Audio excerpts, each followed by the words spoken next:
You don't normally need to set up a ladder to play a game, but you might should you be playing Stonehenge in the Sun, designed by Naotaka Shimamoto and Itten, Itten being a Japanese company that has released a number of games with elaborate wooden components.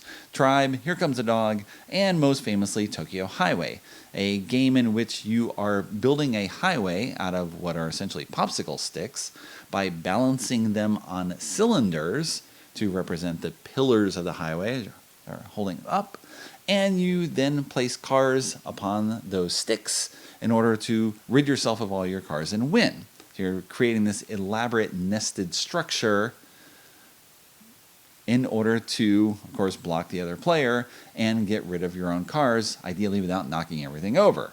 So the games from Itten have kind of simple gameplay that is really just more play. They sort of blur the line between toys and games a lot more than what you would normally expect from modern board games, which is kind of reminiscent of childhood, how you didn't care what was a game and what was specifically not a game. I care about such things because I work for a website in which we catalog all those things and we need rules for what we're going to cover and what we aren't. But it really blurs that line like you did in childhood, where you would just get together with people, make up rules on the fly, and then do something. And maybe there's a winner and maybe there's a not, and you'll introduce more rules as the thing evolves. And the Itten designs carry through that spirit. And Stonehenge in the Sun originated initially from what's an art exhibit, if you want to think of it, in Japan in late May 2018. And this exhibit was called Is This a Game? And a number of companies displayed things, objects, structures, activities that were kind of borderline. Is this a game? Is this not a game? This is this question that a lot of people puzzle over when they're trying to decide what fits in that category or not. And again, usually it doesn't matter. You can describe things as games or not as you wish, and there's all these different classifications on whether you have player agency and activity, and is there a winning condition, and all these sort of rules that, again, don't necessarily matter based on what you want to do. So with Stonehenge in the Sun, it's evolved a little from that initial exhibit to what we have now. You still have a piece of fishing line that is suspending a metal ball over this playing area. And in this area, we are going to build Stonehenge from these wooden blocks. On your first turn is very simple. You set up a block on the perimeter of the area. Each player starts with a token or marker on the edge. You set up a block and you swing the ball through. Maybe the ball represents the passage of time. We're going to see if we make errors as we're constructing this. So the next player goes, you just swing through. The next player goes, you swing through. Starting from the next turn, each player's second turn, when you place down a block, you have to pay more attention to what you're doing, because when you place the block, you create two areas. You're essentially dividing one space into two. And you must move your marker to one of those two spaces. I'm already in this space here, so now I have to go to this new area. And then you must swing the sun past the ball through the area where you are located. So you have to start paying more attention to what you're building and where you're going to go. So yellow player goes, orange player goes. You can balance something. So you have something 2 levels high. And now you have to go through here. Oh, not a problem. Maybe green goes, making things difficult for itself. Goes here.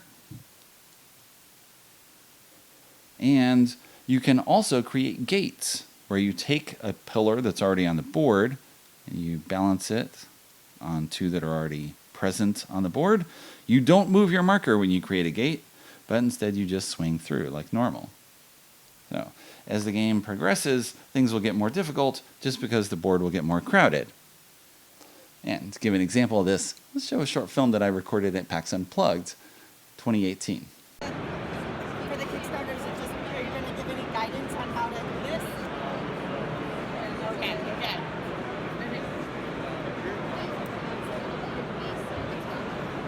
you have any way to provide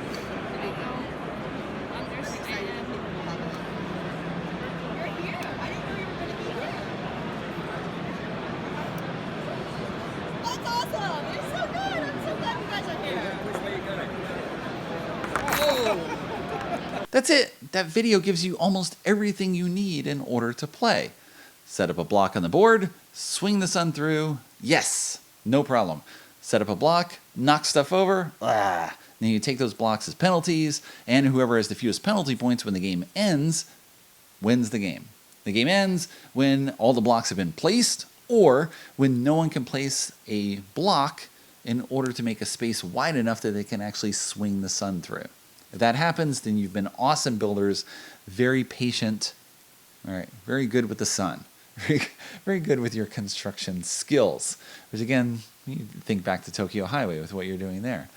The rules are minimal, and really, you can kind of ignore them or make them up as you wish, just because you're playing the game with other people and you decide on the rules together, right? You should not be a rules lawyer type when playing an Itten design, and indeed many Japanese games are somewhat ambiguous or at least not detail specific with the rules because they seem to have more of a spirit where you have a communal gameplay space with all the other players, you decide how to play, and then you play, right? It's more of a collaborative experience, which is what Itten designs are like as well, because you have this play experience here, which is unlike any other dexterity game I've played. It's kind of amazing to look at it and say, this is it? I mean, you have got a pendulum and just swinging the blocks, and that's it. And yet, the game just attracted eyeballs nonstop when I was at PAX Unplugged. Everyone gathered around to look, everyone would try it out, and you can try it very quickly. You get a real sense of what the gameplay is like, and then it kind of opens up the world to, well, what else could I do? What other things are possible here? Yes.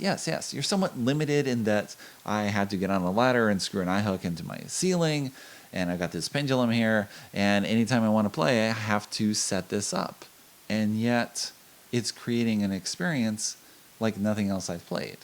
So you've got this weird window of what's being constructed here.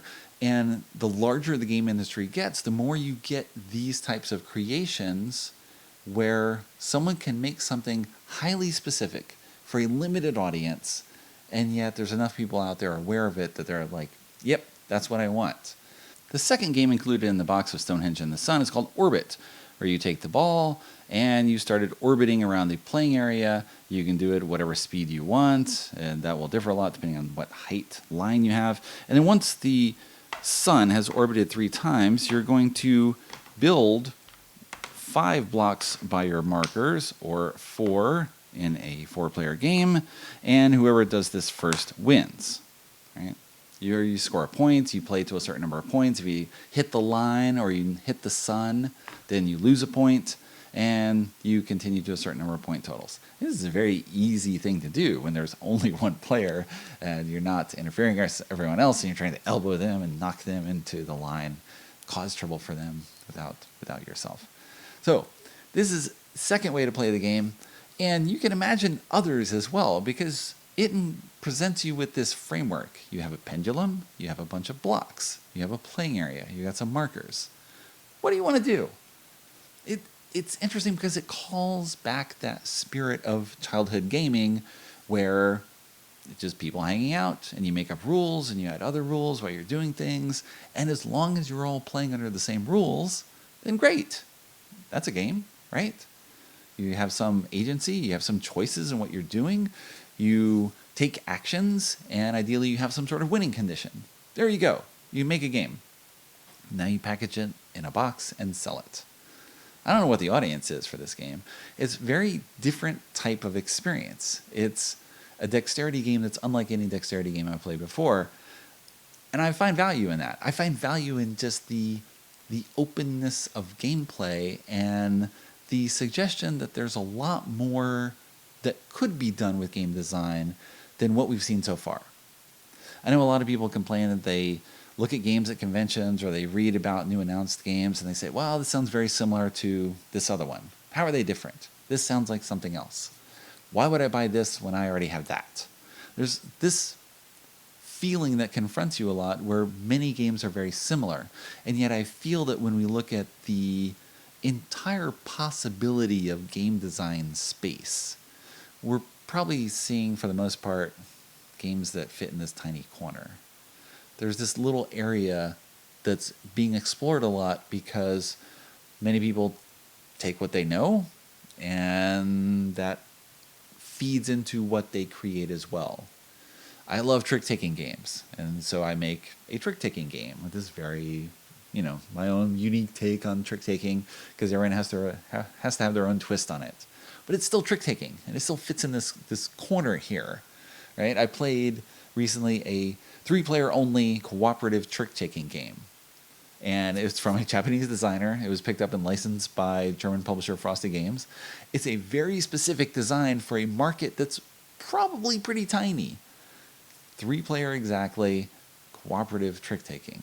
How many people want to do that? And yet that game exists, and I really enjoyed it. It was fantastic. And now you have Stonehenge in the Sun, a game with a pendulum that you must attach to your ceiling, and you have this dexterity game that's unlike anything else. What is this experience that the designer has created? And can they get that out to people who might want it?